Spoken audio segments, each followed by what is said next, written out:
This is a picture in the Henry Ford Museum of the sweepstakes car. Originally, for many, many years, they thought this was a replica. And because the 100-year anniversary was coming up, they started to do some research. And originally, Henry Ford's company, that was really probably a garage the size of this room where he built the car, it burned down, so a lot of the records disappeared. But they had enough serial numbers and they had enough information to realize that this actually was the original car, which made them feel really good about it. So that's still on display today at the Henry Ford Museum. And of course, the Ford family itself is, you know, one of the founding families, basically, of Detroit. Very, very famous. Of course, you know, the Ford Motor Company has gone on to blockbuster car sales. The gentleman on the right-hand side there is Henry's one and only son, Edsel Ford, who took over the company when he was in his 20s in 1919. But according to all records, basically his father still continued to run the company.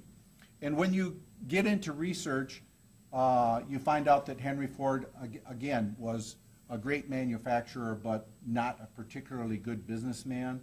But he did make several good choices. One was he realized that the assembly line, which a lot of people misunderstand and think that he invented, he didn't. He copied it. They had used the assembly line process in Europe for many, many years, and he wasn't even the first automobile manufacturer to use the assembly line. R.E. Olds in Lansing was the very first one to use the assembly line process in the automobile manufacturing industry. But he copied it, and he copied it very well. The other revolutionary thing that he did was he actually offered his workers $5 a day, because he realized that the turnover of employees, which they basically worked like slaves, you know, 6 days a week for 12 hours a day, the retention was a lot higher if you paid them a little bit more. So most of the other automobile giants were really, really upset when Ford did that. Not only because he retained the higher quality skilled workers, but because they didn't want to pay that much money for their workers.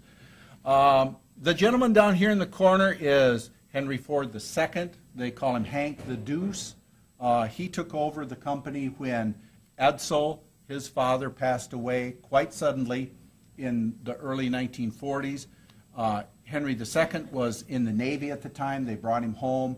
They did a very intensive trying to kind of get up to speed so we can name you the chairman of the board kind of thing, which they did in, I believe it was 1945. And he remained president / chairman of the board for up into the late 60s. His son on the right-hand side there in the corner is Edsel Ford II. And I was very fortunate to be able to interview him at World Headquarters. It was one of those, my people will talk to your people and we'll arrange this, and they didn't realize at the time that my people was actually me and my wife. But they were very gracious, and it was very interesting because when I got to World Headquarters, I had to go through 3 security checks to get to his office. And when his personal secretary came out to meet me on the 11th floor, we walked down the hall and we turned the corner, and he has this very elaborate glassed-in office, very pretty. And I just casually mentioned to her, wow, he's got a pretty nice corner office. And she said, yeah, I think it has to do with his name being on the outside of the building. So, but he spent about an hour and a half with me. He was very gracious. The interview was fabulous to give me a good insight. One of the things I'll share with you that I asked him about was each generation's interest in auto racing. And he said that his great-grandfather, Henry, really was just a manufacturer. It happened to be automobiles that he made, but he would have been perfectly happy if he would have made refrigerators or stoves or anything. He just wanted to become a manufacturer. And he realized the potential with the skilled labor that was in Detroit. And he came up with a pretty decent product that he worked on for many years, and it evolved, and that ended up being the Ford Motor Company. He said his grandfather, Edsel, was a stylist. Very, very interested in automobiles, but he liked the style. He especially liked the speed and was very interested in producing cars that went fast. He said his dad was just a businessman. He really didn't care that much about automobiles per se, but he was the first generation to really, truly treat Ford Motor Company like a Fortune 500 company. And he was very smart enough to realize at a young age that he needed help, and he brought in a lot of very smart young men that ended up being called the whiz kids. You might have heard that term used, that ran the Ford Motor Company for many, many years. Lee Iacocca being one of those whiz kids that came in that didn't end up necessarily on a really good note. But and Edsel, but he said that his dad realized that the way to promote the car was race them on Sunday and sell them on Monday. And he was very committed to auto racing, not only in the United States, but around the world. So he was willing to take on Maserati and Ferrari and all of those international race cars by producing a very, very fast Ford race car. Edsel, very fortunate to win the Daytona 500 here a couple years ago, and he muscled his way right into the winner's circle with Trevor Bayne and the Wood brothers, and had his picture there taken in the winner's circle. Quite proud of the fact that Ford Motor Company has continued on with that tradition of producing great race cars. Okay, if you bought a Model T in 1910, what color was it? It was black. Oh, wrong. Actually, another myth, the Model T came out in 1908. You could get it virtually in any color but black. Somewhere around 1913, the light bulb went on, and Henry realized that they were going to buy my car anyway. So the color really wasn't the factor. What was the factor was that he produced a lot of them. He produced a lot of them very cheap. They were reliable. Black paint was cheap. It also dried faster. So he made all of his cars from 1914 to 1928, when they went out of production, black. So from 1914 on, that was the color that you got. You could ask for red, you could ask for any color you wanted to, but it was going to be black. The interesting thing is, when they first started producing the Model T, it was $850, which in 1908, that was a lot of money. It was not the most expensive car out there. There were several other cars out there that were a lot more expensive, in the $2,000, $3,000 range, which you can imagine they didn't sell a lot of those because there weren't very many people around that had that much money. But one of the things that he wanted to do was he wanted to capture the market of the masses. So he continually urged and actually promoted people that came up with creative ways of streamlining the operation, making the car cheaper. The floors were made out of wood.